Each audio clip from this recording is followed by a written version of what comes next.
Have you ever paused for a moment and asked yourself, what truly happens when we take our final breath? Not in the way books or films might show, but in the quiet, undeniable reality that one day, each of us will face. For many, this question brings a flicker of fear, an ache of uncertainty, or a sense of mystery too vast to grasp.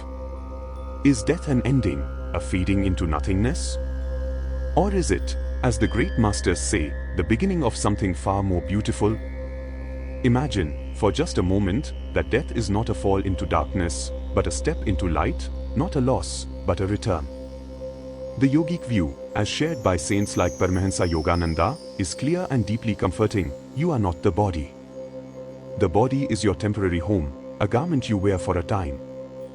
When the time comes to lay it aside, you, the soul, radiant and unbound, continue your journey. There is no judgmental gatekeeper waiting to punish you. There is no random tossing into chaos. Instead, there is a gentle, divinely guided process shaped by your own thoughts, actions, and love. In the moment after death, the soul simply steps through a door into a new realm of light and awareness. But what happens there? Who do you meet? How do you feel? And how do the choices you make today prepare you for that journey? In the next few moments, let me take you by the hand and guide you through this sacred passage, not as a mystery meant to frighten you, but as a truth meant to free you. For when you understand death, you begin to understand life, and when you lose your fear of leaving, you finally learn how to truly live. When the final moments of life arrive, the experience is not as abrupt or frightening as many imagine. According to the masters, death is not a violent tearing away, it is more like quietly stepping from one room into another. The body, which has served you faithfully for years, begins to slow. The heartbeat becomes gentle, the breath grows shallow, and the senses, sight, sound, smell, taste, and touch, gradually close their doors. It is as if the outer world is gently dimming, allowing the soul to turn inward toward a deeper light. In those moments, something remarkable happens. You realize you are not your body. You are the awareness watching the body, the silent witness within.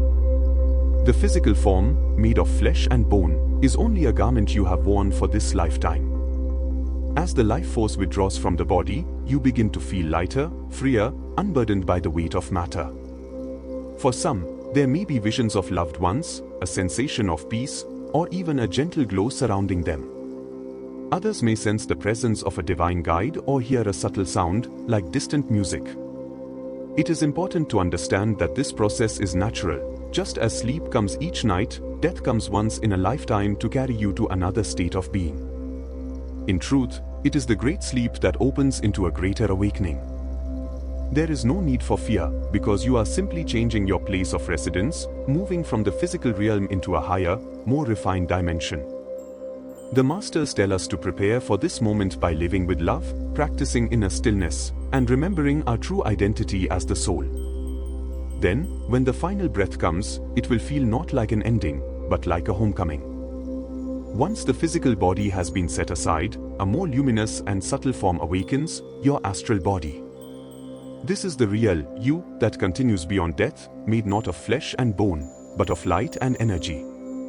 In the physical world, this body is hidden beneath the layers of matter, but the moment the physical shell is released, the astral form emerges in full awareness. You will still feel like yourself, still think, still see, still move, only now without the heaviness of the physical frame. Everything in the astral world feels heightened. Colors are richer, sounds are purer, and movement is effortless, for here, thought is power. Where you wish to be, you can be in an instant. Where your heart leans, your surroundings respond. The astral realms are vast, containing both brighter, joy-filled regions and dimmer, heavier zones. The law is simple: you are drawn to the place that matches your inner vibration. Those who have cultivated kindness, peace, and selflessness in life find themselves naturally rising into higher, radiant planes filled with beauty and harmony. Those who carry restlessness, anger, or unfulfilled desires may first pass through lower regions, where they gradually release those burdens. This is not punishment, it is simply the law of resonance, where like attracts like. In these realms, your inner state is reflected in your outer environment instantly. A calm mind brings a landscape of serenity, a troubled heart shapes a place that mirrors that unrest. The masters explain that just as the dream world is shaped by your thoughts during sleep, the astral world is shaped by the deeper tendencies of your soul. Knowing this, we can live in a way that prepares us for a radiant awakening in the astral, by nurturing peace, love, and harmony here and now. Soon after entering the astral world, many souls experience something extraordinary, a panoramic life review. It is not like a judgment in a court, but more like being shown a living, breathing tapestry of your entire life. Every significant moment, every choice, every word, every act of kindness, and every moment of harm flows before you in a sequence beyond time. You see not only what you did, but you feel exactly what others felt because of your actions. If you brought joy to someone, their happiness radiates through you. If you caused pain, you feel the ache in their heart as if it were your own. This is not meant to punish or shame you, it is a divine education, a loving way to help the soul understand the consequences of its thoughts and actions. In the astral light, there is no hiding, no self-deception. You see yourself with perfect clarity, and in that clarity comes compassion. Many souls, touched by this deep understanding, make a quiet resolve: next time, I will be more patient, more loving, more truthful. You also see the times you grew, overcame challenges, and chose love when fear was tempting. These memories strengthen your spirit. The review is gentle but profound, guided by higher beings or by your own higher self. It is as if the universe itself is helping you understand what is left to learn. And when it is complete, you carry with you a crystal clear awareness of your strengths, your weaknesses, and the lessons that remain. This understanding becomes the foundation for your next steps, whether that means staying in the astral for further growth, or returning to the physical world for another chapter in the great journey of the soul. After the life review, the soul begins to understand the invisible threads that have shaped its journey, threads woven from karma and desire. Karma simply means action and reaction, the law that every thought, word, and deed carries an energy that will one day return to its source. It is not a system of reward or punishment, but of perfect balance, ensuring that every cause meets its effect. Desire, on the other hand, is the force that pulls the soul back into new experiences. If certain lessons remain incomplete, or if deep attachments still hold the heart, those desires will draw the soul to the exact circumstances where growth can occur. In the higher astral realms, this process is not random, it is guided by divine intelligence. You, along with wise beings and your own higher self, choose your next classroom. That classroom might be another life on earth, or it might be continued learning in the astral or causal planes.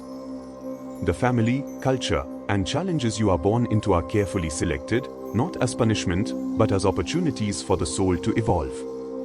If there is a bond of love yet to be fulfilled, you may reunite with familiar souls. If there is a lesson in patience or compassion, you may be placed where those qualities are tested and strengthened. Throughout this process, your free will remains intact. You are never forced to grow, but you are constantly given the chance to grow. The more you choose love, forgiveness, and truth, the more your future path becomes luminous. Understanding this law gives life a new meaning. Nothing is accidental, and every moment is a step toward the great freedom of the soul. One of the most comforting truths shared by the great masters is that death does not end our connections with those we love. In the astral world, souls who are attuned to each other often meet again. These reunions are not bound by physical limitations. There are no long journeys to travel, no obstacles of time or distance. Communication is instant, taking place through pure thought and feeling. You think of someone, and they are there, aware of you, surrounded by the same love you once shared. Here, relationships are free from the misunderstandings and limitations of the physical world. Love becomes even more radiant because it is expressed soul to soul, without masks or pretense. In addition to meeting loved ones, many souls are greeted by spiritual guides or more advanced beings whose role is to help them adjust to their new environment. These guides may offer comfort, answer questions, and help the soul release any lingering grief or fear. In the higher regions of the astral world, there are places of unimaginable beauty, gardens of light where colors glow from within, music that flows like a living river, and temples of wisdom where knowledge is absorbed like fragrance from a flower. Time here does not feel the same as on earth. Some souls remain for what seems like only a moment, others for what feels like centuries, until they are ready for the next step in their journey. Whether that next step is moving to subtler realms or returning to earth for another lifetime, the astral stay is a time of rest, learning, and gentle preparation. It is the universe's way of embracing the soul, restoring its strength, and guiding it toward its highest destiny. Beyond the physical body, beyond the luminous astral realms, and even beyond the subtle causal worlds lies the highest goal of the soul, union with the infinite spirit. This is the home from which we all have come, and to which we will one day return. The masters tell us that liberation, or moksha, comes when all desires are either fulfilled or dissolved, when every karmic debt is balanced, and when the restless waves of the mind are stilled in perfect God remembrance. In that state, the soul no longer feels separate from the source. It merges into an ocean of consciousness, yet still retains the joy of individual awareness, now fully united with divine bliss. To prepare for this supreme freedom, the guidance is simple yet profound: live with kindness, truth, and humility. Meditate daily to quiet the mind and feel the presence of the divine within. Serve others without expecting reward, knowing that every act of love brings you closer to your true self. Keep the company of those who uplift your spirit, and feed your mind with thoughts of peace and gratitude. When the moment of death comes for one who has lived in this way, there is no fear, only a deep, joyful surrender. The soul slips free of the body like a bird released from its cage and soars into the light. Such a soul does not wander, it knows where it is going. It moves beyond the cycles of birth and death, beyond time, beyond change, into the eternal embrace of spirit. This is the highest destiny of every being, to awaken fully to the truth that we have always been, and will always be, ever living, ever conscious, and ever new bliss. Dear friend, we have walked together through one of life's greatest mysteries, the journey beyond death. You have seen how, in the yogic understanding, this passage is not an ending but a continuation, a homecoming to a greater reality. You now know that death is but a change of consciousness, a gentle shift from the physical into the luminous realms of light, guided by the laws of karma and the pull of the soul's desires.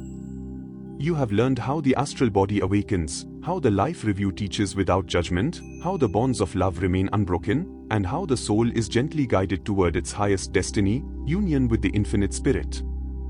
Now I want you to take a moment and reflect. What part of this teaching touched your heart the most? Was it the understanding that our loved ones are never truly lost to us? Was it the truth that every action shapes our future? Or was it the hope that the ultimate goal is freedom in divine bliss? Share your thoughts in the comments below. I would love to read your reflections, and your insights might help another seeker find comfort and clarity. Also, tell me, what would you like to hear about in our next journey together? Should we explore the nature of karma in greater detail? The reality of the astral worlds? Or the art of preparing for a conscious, peaceful departure from this life? Your suggestions will help shape the next video so that we can continue walking this path of wisdom side by side. If this video has brought you peace, clarity, or inspiration, I invite you to like it, share it with someone who may be seeking comfort, and subscribe so you never miss these spiritual explorations. Together, we can create a community of seekers, supporting each other in love, truth, and inner awakening. Remember, dear soul, you are not the body, nor the mind. You are the eternal self, ever living, ever conscious, ever new bliss. Live each day with kindness, gratitude, and remembrance of the divine, so that when the time comes to cross that final threshold, you will step forward without fear, only with joy. Until we meet again on the next journey. Jai Gurudev.